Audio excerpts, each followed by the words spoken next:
Hello friends, नमस्कार। एक बार फिर स्वागत करेंगे आपके अपने यूट्यूब चैनल जीडीएस जी के क्लासेस में। साथियों, आज की इस वीडियो में हम क्या करेंगे कि प्रमुख लेखक, जो आपका एक टॉपिक है काफ़ी ज़्यादा इंपॉर्टेंट, प्रमुख लेखक और उनकी रचनाएं, इनसे संबंधित क्वेश्चन को कवर करेंगे।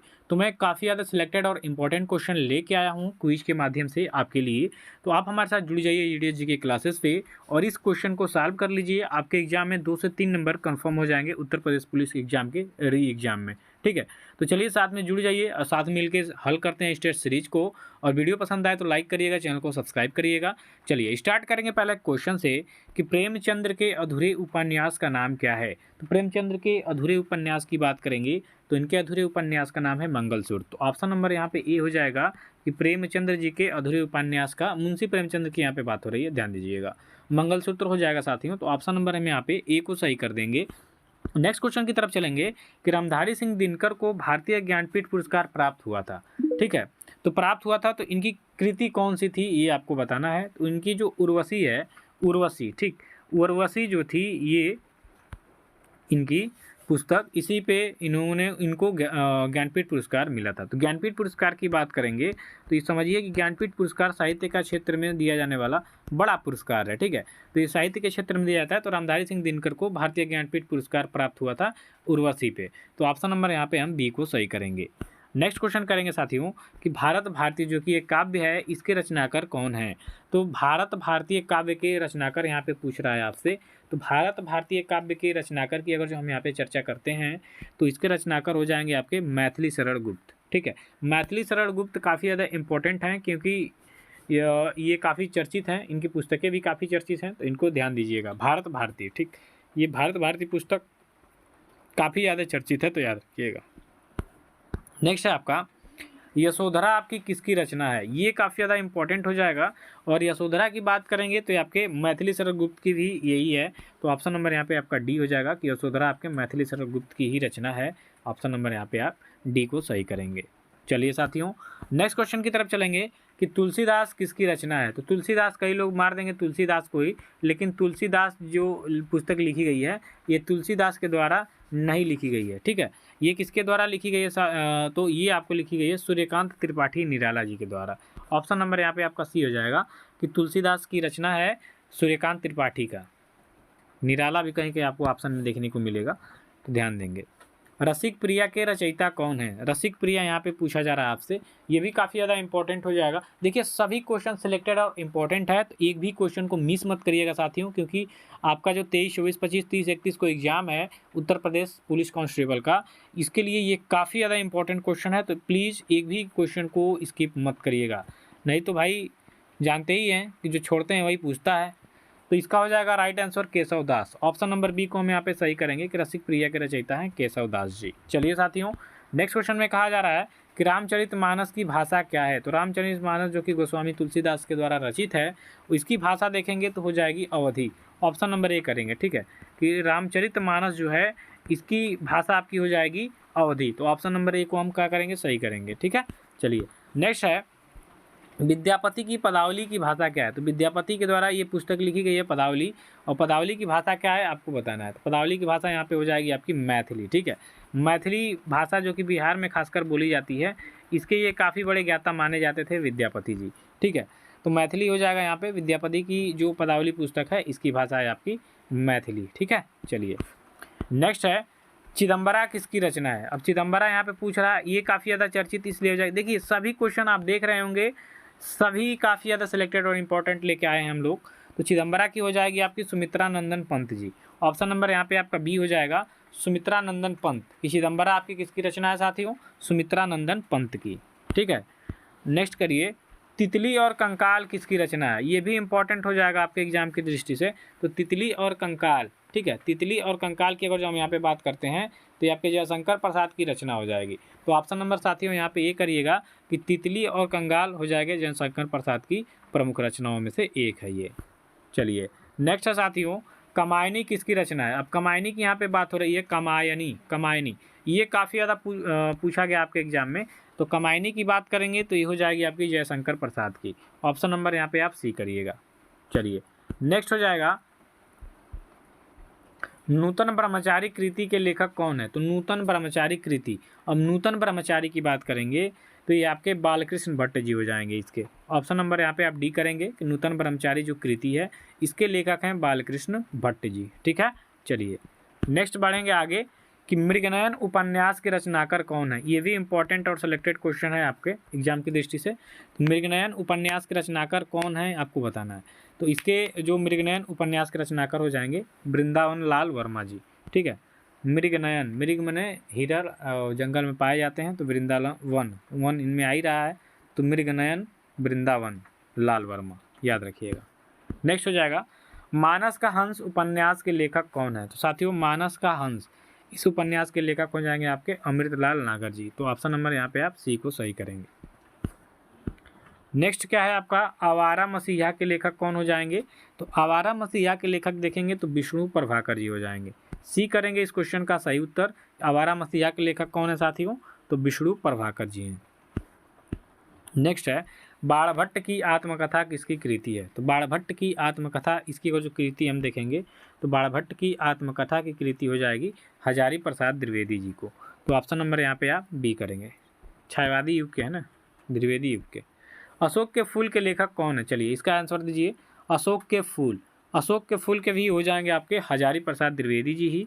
तो सही उत्तर यहाँ पे आप क्या करेंगे, बी को सही करेंगे कि अशोक के फूल के जो लेखक हैं वो आपके हजारी प्रसाद द्विवेदी जी हैं। एक एक क्वेश्चन ध्यान देंगे। ठेठ हिंदी का ठाठ, ये काफ़ी ज़्यादा इंपॉर्टेंट हो जाएगा। इसकी रचना किसने की है, तो ठेठ हिंदी का ठाठ। ठीक है, तो ठेठ हिंदी का ठाठ हो जाएगा आपका, बताना है। तो ठेठ हिंदी का ठाठ इसका हो जाएगा आपका अयोध्या सिंह उपाध्याय हरिऔध। ये काफ़ी बड़ा नाम है, इसको ध्यान दीजिएगा कि ठेठ हिंदी का ठाठ जो रचना की गई है ये अयोध्या सिंह उपाध्याय हरिऔध के द्वारा की गई है। ठीक है, तो इसको ध्यान दीजिएगा। नेक्स्ट है जूही की कली कविता के कवि कौन हैं।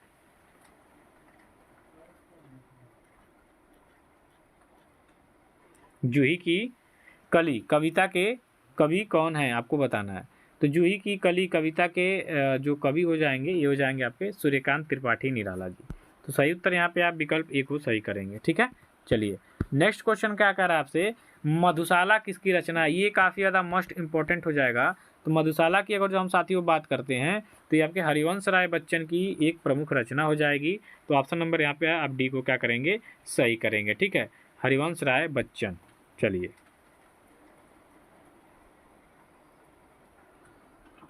नेक्स्ट क्वेश्चन देखेंगे सुरसागर के रचयिता कौन है। चलिए इसका आंसर सबको करना है, सुरसागर। कि सुरसागर के रचयिता कौन है। तो साथियों सुरसागर के रचयिता आप क्या बताएंगे, तो सुरसागर के रचयिता कौन हो जाएंगे। यहाँ पे छुपा भी है सूरदास जी। ऑप्शन नंबर यहाँ पे आप बी को सही करेंगे कि सुरसागर के रचयिता कौन है, सूरदास जी। तो सही उत्तर यहाँ पे आप बी को करिए। चलिए नेक्स्ट है जयद्रथ वध किसकी रचना है। तो साथियों जयद्रथ वध की अगर जो हम यहाँ पे चर्चा करते हैं तो जयद्रथ वध ये ही इंपॉर्टेंट हो जाएगा ना आपके एग्जाम की दृष्टि से।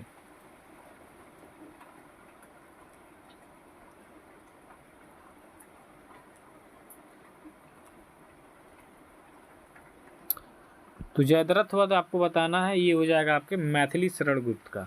ऑप्शन नंबर यहाँ पे आप बी को सी को सही करेंगे। ठीक, चलिए देखिए बारिश हो रही है, मज़ा आ रहा है, ठंडा ठंडा मौसम है, क्वेश्चन सॉल्व किया जा रहा है। नेक्स्ट है आपका अतीत के चलचित्र किसकी रचना है। चलिए ये भी इम्पोर्टेंट हो जाएगा, अतीत के चलचित्र वाला। तो अतीत के चलचित्र की बात करते हैं यहाँ पे, तो ये महादेवी वर्मा के द्वारा रचित। देखिए महादेवी वर्मा को भी मिला था पुरस्कार, यामा वाला कृति है इनकी इस पे। तो अतीत के चलचित्र ये रचना है महादेवी वर्मा की और इनकी एक प्रसिद्ध रचना है यामा। ठीक है, इन दोनों को याद रखिएगा, यामा आ सकता है आपके एग्जाम में। कृष्ण गीतावली किसकी रचना है। तो कृष्ण गीतावली कई लोग सूरदास की ओर जाएंगे लेकिन सूरदास जी नहीं होंगे क्योंकि ये तुलसीदास के द्वारा, गीतावली तुलसीदास के द्वारा रचित है ना, तो कृष्ण गीतावली भी उन्हीं से संबंधित है। तो तुलसीदास हो जाएगा इसका राइट आंसर। नेक्स्ट करेंगे पद्मावत के रचयिता कौन है। देखिए पद्मावत ये पुस्तक काफ़ी ज़्यादा इम्पोर्टेंट इसलिए है क्योंकि आप देखेंगे इस पर फिल्म भी बनी है। ठीक है, राणा रतन सिंह वाला कि अर्जुन सिंह कौन है, वही है ना जो रानी पद्मावती ये अलाउद्दीन खिलजी होता है जो इनकी सुंदरता पे मरता है और युद्ध भी होता है और काफ़ी ज़्यादा दिक्कत होता है। तो इस पुस्तक के रचयिता हो जाएंगे आपके Malik Muhammad Jayasi, option number B. Next question कह रहा है गीतांजलि के लेखक कौन हो जाएंगे? तो गीतांजलि के लेखक जिन पे नोबेल पुरस्कार मिला था रविंद्रनाथ टैगोर जी को 1913 में, ठीक है, इनको गीतांजलि की कृति पे ही नोबेल पुरस्कार मिला था और भारत का पहला नोबेल पुरस्कार था ये, है कि नहीं। नेक्स्ट है आईने अकबरी के लेखक कौन हो जाएंगे? तो साथियों आईने अकबरी जिसमें अकबर के बारे में लिखा गया है, इसको लिखा था अबुल फजल ने, तो ऑप्शन नंबर डी कर देंगे यहाँ पे, ठीक। आईने अकबरी अबुल फजल। गीत गोविंद पुस्तक के लेखक कौन है? गीत गोविंद पुस्तक यहाँ पे आ रही है, इसको आप काफ़ी ज़्यादा इंपॉर्टेंट करिएगा। तो गीत गोविंद पुस्तक के हो जाएंगे आपके जयदेव जी, ऑप्शन नंबर यहाँ पे आप बी को सही करेंगे। चलिए नेक्स्ट क्वेश्चन है आपका मुद्रा राक्षस पुस्तक के लेखक कौन है? तो मुद्रा राक्षस पुस्तक के लेखक कौन हो जाएंगे यहाँ पे साथियों? विशाख दत्त। ऑप्शन नंबर यहाँ पे ए हो जाएगा कि मुद्रा राक्षस जो पुस्तक है इसके रचयिता कौन है आपके? विशाख दत्त जी हैं, तो ऑप्शन नंबर आप ए को सही करेंगे। चलिए नेक्स्ट है साथियों राजतरंगिणी पुस्तक के लेखक कौन है? देखिए इस पुस्तक में कश्मीर का इतिहास बताया गया है, ठीक, और ये पुस्तक लिखा गया किसके द्वारा? ये पुस्तक लिखा गया आपके कल्हड़ के द्वारा। ऑप्शन नंबर आप ए को क्या करेंगे? सही करेंगे। देखिए बारिश हो रही है बहुत तेज, वीडियो शूट हो रहा है उसी में। कितनी नावों में कितनी बार पुस्तक के लेखक कौन है? तो कितनी नाव में कितनी बार पुस्तक की अगर जो बात कर रहे हैं यहाँ पे, तो ये आपके अज्ञेय जी हो जाएंगे, सिद्धानंद हरिनंद ऐसे करके अज्ञेय, बहुत बड़ा नाम है इनका, तो अज्ञेय जिनके नाम में क्लास में लगा रहेगा सही हो जाएगा। नेक्स्ट है सूरज का सातवां घोड़ा किसकी रचना है? तो सूरज का सातवां घोड़ा ये भी काफ़ी ज़्यादा चर्चित पुस्तक है और ये धर्मवीर भारती के द्वारा रचित पुस्तक है। देखिए सभी क्वेश्चन सिलेक्टेड और इंपॉर्टेंट लेके आए हैं जो कि आपके एग्जाम में सीधे पूछे, कोई बकवास क्वेश्चन नहीं है आपके सामने। गीत फरोश के रचयिता कौन है? चलिए इसका बताइए। तो गीत फरोश की बात करेंगे साथियों तो इसके हैं भवानी प्रसाद मिश्र जी। ऑप्शन नंबर हम यहाँ पे सी को क्या कर देंगे? सही कर देंगे। नेक्स्ट है साथियों युगधारा किसकी रचना है? चलिए देखिए ये काफ़ी ज़्यादा इंपॉर्टेंट हो जाएगा युगधारा, कि युगधारा जो पुस्तक है ये किसकी रचना हो जाएगी? तो युगधारा पुस्तक रचना हो जाएगी आपके जो नागार्जुन है इनकी, तो ऑप्शन नंबर यहाँ पे आप बी को सही करेंगे, ठीक है।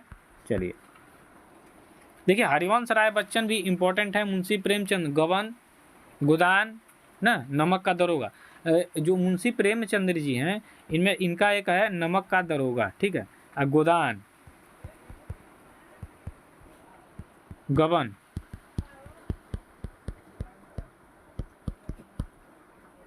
ये जो चीज़ें हैं नमक का दरोगा गबन और गोदान, ये जो चीज़ है पुस्तक ये प्रेमचंद्र के द्वारा रचित बहुत ही प्रसिद्ध पुस्तकें हैं, तो इनको आप ध्यान दीजिएगा, ठीक है, क्योंकि आपके एग्जाम में ऐसा डायरेक्ट क्वेश्चन आ सकते हैं कि बताइए नमक का दरोगा किसकी रचना है, या गबन किसकी रचना है, गोदान किसकी रचना है, ठीक, तो ऐसा आपके एग्जाम में आ सकता है, तो इनको आप ध्यान दीजिएगा। और बाकी युगधारा भी पुस्तक आपके लिए काफ़ी ज़्यादा इंपॉर्टेंट है जो कि नागार्जुन के द्वारा रचित है। गीत पुंज के रचयिता कौन है? चलिए ये भी इंपॉर्टेंट होगा आपके एग्जाम की दृष्टि से, तो गीत पुंज की बात करेंगे तो ये सूर्यकांत त्रिपाठी निराला जी के द्वारा रचित पुस्तक है। कौन सी? गीत पुंज। तो ऑप्शन नंबर हम यहाँ पे ए को क्या करेंगे साथियों? सही करेंगे। नेक्स्ट क्वेश्चन आ रहा है कि आग का आईना किसकी रचना है? ये भी इंपॉर्टेंट हो जाएगा, आग का आईना किसकी रचना है साथियों? तो आग का आईना देखेंगे तो ये केदारनाथ अग्रवाल द्वारा रचित पुस्तक है। ऑप्शन नंबर यहाँ पे डी करिएगा कि आग का आईना किसकी रचना है? तो केदारनाथ अग्रवाल की। नेक्स्ट करिए झरना किसकी रचना है? ये भी इंपॉर्टेंट है आपके एग्जाम की दृष्टि से साथियों। तो झरना की ओर जो हम यहाँ पे बात करते हैं तो झरना भी हो जाएगा आपके जयशंकर प्रसाद। देखिए जयशंकर प्रसाद की कई सारी पुस्तकें हैं, तो आप ध्यान दीजिएगा इसमें से कितनी जयशंकर प्रसाद की पुस्तकें आपको बताई गई हैं, तो झरना आपकी जयशंकर प्रसाद का हो जाएगा। नेक्स्ट है मधुकलश, मधुशाला, ये सभी रचनाएं आपके हरिवंश राय बच्चन की हो जाएंगी, तो डी इसका राइट आंसर हो जाएगा, हरिवंश राय बच्चन की। मधुकलश आपके हरिवंश राय बच्चन की एक प्रमुख उपन्यास है और उसके साथ साथ आपका मधुशाला भी उपन्यास इन्हीं के द्वारा रचित है, तो याद रखिएगा ये काफ़ी ज़्यादा इंपॉर्टेंट है और ये सीरीज भी इंपॉर्टेंट थी साथियों।